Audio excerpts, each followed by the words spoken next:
Time tactic number 10 is to identify your limiting step. Again, in any project God sends our way, there's likely to be one step, one element in that project that is a bottleneck, that holds back the speed at which the project can be completed. Simple little illustration. We have this nice homeschool family right here. Mom, Dad, the baby, they're out taking a walk. What's the obvious limiting step in the picture?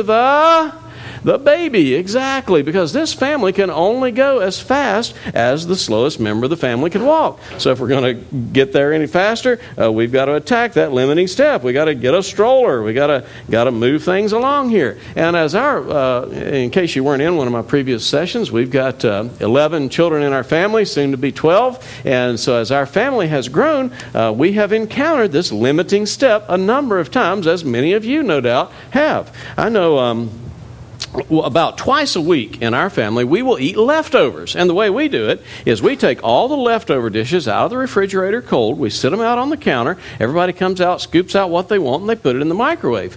Now, that worked pretty good when there was only a few of us. But as the family grew, that line for the microwave was getting pretty long. So went to Walmart, spent about $50 on a cheap little microwave oven, plugged it in on the other side of the kitchen. Now we can process them twice as fast.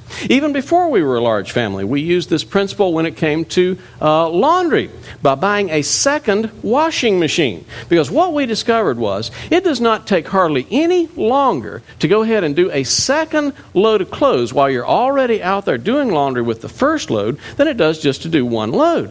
And but yet it'll cut your laundry time in half if you can buy that second washing machine.